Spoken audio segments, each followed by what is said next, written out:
जय श्री कृष्ण मित्रों। पिछले 2 अध्याय में हमने सैन्य निरीक्षण और गीता का सार समझा। सैन्य निरीक्षण जहाँ पे अर्जुन के मन में अनेकों सवाल आ जाते हैं कि ये युद्ध नीतिकर है नहीं है, ये युद्ध हमें करने चाहिए नहीं करने चाहिए, अनेकों सवालों से वो घिरे हुए थे। फिर कृष्ण उन्हें समझाने के लिए गीता का सार बताते हैं जो कि सांख्य योग है, आत्मा क्या होता है, कर्म करना चाहिए तो उसका फल की अपेक्षा ना, इस तरह की बातें। गीता के सार में भी अर्जुन की जो जिज्ञासाएं थी वो दूर नहीं हो पाती। तो अब आगे श्री कृष्ण उन्हें कर्मयोग समझाते हैं। तीसरे अध्याय में हम लोग समझेंगे कर्मयोग। अध्याय 3 कर्मयोग।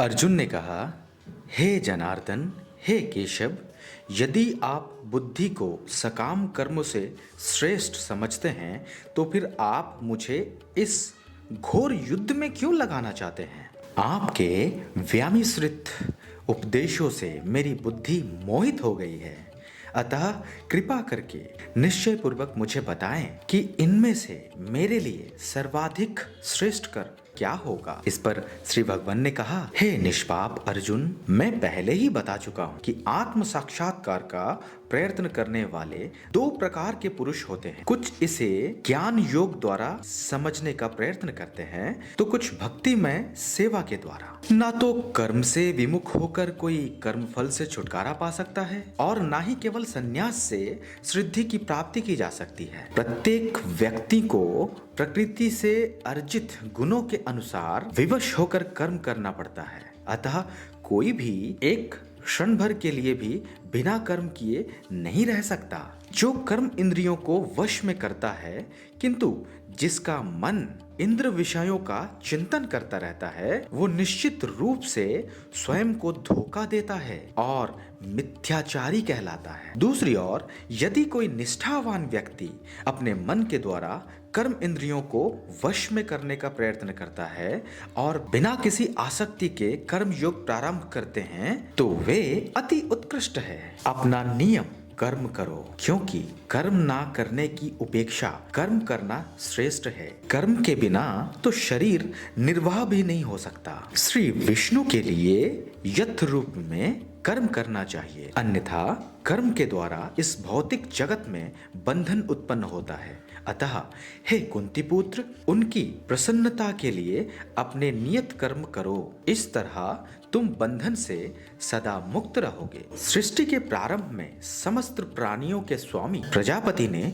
विष्णु के लिए यज्ञ सहित मनुष्य तथा देवताओं की संततियों को रचा और उनसे कहा, तुम इस यज्ञ से सुखी रहो, क्योंकि इसके करने से तुम सुख पूर्वक रहने तथा मुक्ति प्राप्त करने के लिए समस्त वंचित वस्तुएं प्राप्त हो सकेंगी। यज्ञों के द्वारा प्रसन्न होकर देवता तुम्हें भी प्रसन्न करेंगे और इस तरह मनुष्यों तथा देवताओं के मध्य सहयोग से सबों को संपन्नता प्राप्त होगी। जीवन की विभिन्न आवश्यकताओं की पूर्ति करने वाले विभिन्न देवता यज्ञ संपन्न होने पर प्रसन्न होकर तुम्हारी सारी आवश्यकताओं की पूर्ति करेंगे, किंतु जो इन उपहारों को देवताओं को अर्पित किए बिना भोगता है वे निश्चित रूप से चोर है। भगवान के भक्त सभी प्रकार के पापों से मुक्त हो जाते हैं, क्योंकि वे यज्ञ में अर्पित किए भोजन प्रसाद को ही खाते हैं। अन्य लोग जो अपने इंद्रिय सुख के लिए भोजन बनाते हैं वे निश्चित रूप से पाप खाते हैं। सारे प्राणी अन्न पर आश्रित हैं। जो वर्षा से उत्पन्न होता है, वर्षा यज्ञ संपन्न करने से ही होती है और यज्ञ नियम कर्मों से उत्पन्न होता है। वेदों में कर्मों का विधान है और ये वेद साक्षात श्री भगवान से प्रकट हुए हैं। फलत सर्वव्यापी ब्रह्मा योग कर्मों में सदा स्थिर रहते हैं। हे प्रिय अर्जुन, जो मानव जीवन में इस प्रकार वेदों द्वारा स्थापित यज्ञ चक्र का पालन नहीं करता वो निश्चित ही पापमय जीवन व्यतीत करता है। ऐसे व्यक्ति केवल इंद्रियों की तुष्टि के लिए व्यर्थ ही जीवित रहता है। किंतु जो व्यक्ति आत्मा में ही आनंद लेता है तथा जिसका जीवन आत्म साक्षात्कार युक्त है और जो अपने में ही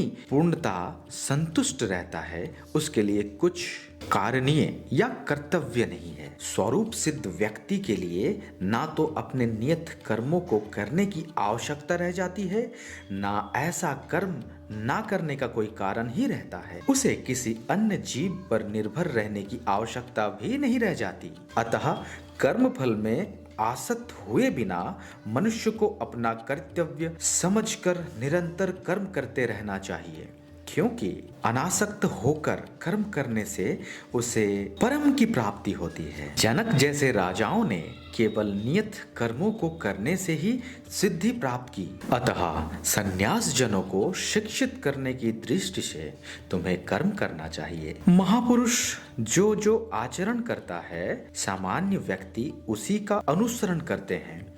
वे अपने अनुसरणीय कार्यों से जो आदर्श प्रस्तुत करता है संपूर्ण विश्व उसका अनुसरण करता है। हे प्रथापुत्र, तीनों लोकों में मेरे लिए कोई भी कर्म नियत नहीं है। न मुझे किसी वस्तु का अभाव है और न आवश्यकता ही है, तो भी मैं नियत कर्म करने में तत्पर रहता हूँ। क्योंकि यदि मैं नियत कर्मों को सावधानी पूर्वक ना करूं तो हे पार्थ, ये निश्चित है कि सारे मनुष्य मेरे पद का ही अनुगमन करेंगे। यदि मैं नियत कर्म ना करूं तो ये सारे लोग नष्ट हो जाएं। तब मैं अवंचित जन समुदाय वर्ण संकर को उत्पन्न करने का कारण हो जाऊंगा और इस तरह संपूर्ण प्राणियों की शांति का विनाशक बनूंगा। जिस प्रकार अज्ञानी जन फल की आसक्ति से कार्य करते हैं, उसी तरह विद्वान जनों को चाहिए कि वे लोगों को उचित पथ पर ले जाने के लिए अनासक्त रहकर कार्य करें। विद्वान व्यक्ति को चाहिए कि वो सकाम कर्मों में आसक्त अज्ञानी पुरुषों को कर्म करने से रोके नहीं, ताकि उनके मन विचलित ना हो, अपितु भक्ति भाव से कर्म करते हुए वे उन्हें सभी प्रकार के कार्यों में लगाएं, जिससे कृष्ण भावनामृत का क्रमिक विकास हो। जीवात्मा अहंकार के प्रभाव से मोहग्रस्त होकर अपने आप को समस्त कर्मों का कर्ता मान बैठता है, जबकि वास्तव में वे प्रकृति के तीनों गुणों द्वारा संपन्न किए जाते हैं। हे महाबाहो, भक्ति भावमय कर्म तथा सकाम कर्म के भेदों को भली भांति जानते हुए जो परम सत्य को जानने वाला है, वे कभी भी अपने आप को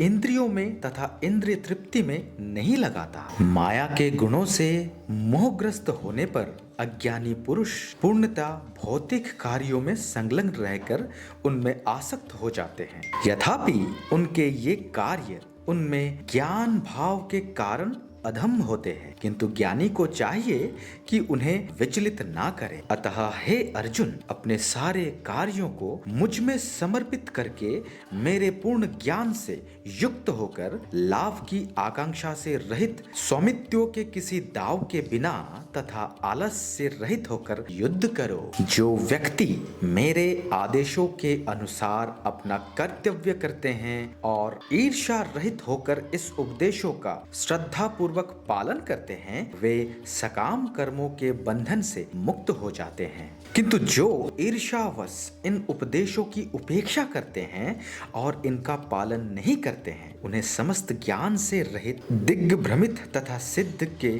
प्रयासों में नष्ट भ्रष्ट समझना चाहिए। ज्ञानी पुरुष भी अपने प्रकृति के अनुसार कार्य करते हैं, क्योंकि सभी प्राणी तीनों गुणों से प्राप्त अपनी प्रकृति का ही अनुस्मरण करते हैं। भला दमन से क्या हो सकता है? प्रत्येक इंद्रिय तथा उसके विषय से संबंधित राग द्वेष को व्यवस्थित करने के नियम होते हैं। मनुष्य को ऐसे राग तथा द्वेष के वशीभूत नहीं होना चाहिए, क्योंकि ये आत्म साक्षात्कार के मार्ग में अवरोधक है। अपने नियत कर्मों को दोषपूर्ण ढंग से संपन्न करना भी अन्य के कर्मों को भली भांति करने से श्रेष्ठकर है। स्वयं के कर्मों को करते हुए मरना परायों कर्मों में प्रबद्ध होने की अपेक्षा श्रेष्ठकर है, क्योंकि अन्य किसी के मार्ग का अनुसरण भयावह होता है। अर्जुन ने कहा, हे विष्णुवंशी, मनुष्य ना चाहते हुए भी पाप कर्मों के लिए प्रेरित क्यों होता है? ऐसा लगता है कि उसे बलपूर्वक उनमें लगाया जा रहा हो। इस पर श्री भगवान ने कहा, हे अर्जुन, इसका कारण रजोगुण के संपर्क से उत्पन्न काम है, जो बाद में क्रोध का रूप धारण करता है और जो इस संसार का सर्वभक्षी पापी शत्रु है। जिस प्रकार अग्नि धुएं से, दर्पण धूल से अथवा भ्रूण गर्भाशय से अवृत रहता है, उसी प्रकार जीवात्मा इस काम की विभिन्न मात्राओं से अवृत रहता है। इस प्रकार ज्ञान में जीवात्मा की शुद्ध चेतना उसके काम रूपी नित्य शत्रु से ढकी रहती है, जो कभी भी तुष्ट नहीं होता और अग्नि के समान जलता रहता है। इंद्रियां, मन तथा बुद्धि इस काम के निवास स्थान है। इनके द्वारा ये काम जीवात्मा के वास्तविक ज्ञान को ढक कर उसे मोहित कर लेती है। इसीलिए हे भरतवंशियों में श्रेष्ठ अर्जुन, प्रारंभ में ही इंद्रियों को वश में करके इस पाप के महान प्रतीक का दमन करो और ज्ञान तथा आत्म साक्षात्कार के इस विनाशकर्ता का वध करो। कर्म इंद्रियां जड़ पदार्थ की उपेक्षा श्रेष्ठ है। मन इंद्रियों से बढ़कर है, बुद्धि मन से भी उच्च है और वह आत्मा बुद्धि से भी बढ़कर है। इस प्रकार हे महाबाहु अर्जुन, अपने आप को भौतिक इंद्रियों, मन तथा बुद्धि से परे जानकर और मन को सावधान आध्यात्मिक बुद्धि कृष्ण भावनामृत से स्थिर करके आध्यात्मिक शक्ति द्वारा इस काम रूपी दुर्जय शत्रु को जीतो। तो कृष्ण अब तक अर्जुन को कर्म योग भी समझा चुके हैं, लेकिन अर्जुन है कि अब भी अटल है कि युद्ध नहीं करनी है। कृष्ण जैसे सुप्रीम पर्सनालिटी को कोई काम के लिए कैसे कोई मना कर सकता है? लेकिन अर्जुन निरंतर कृष्ण का प्रतिरोध कर रहे हैं, वे राजी नहीं हैं युद्ध करने को। अब इस पर आगे कृष्ण उन्हें दिव्य ज्ञान बताते हैं। दिव्य ज्ञान हम जानेंगे अगले अध्याय में। तब तक के लिए धन्यवाद।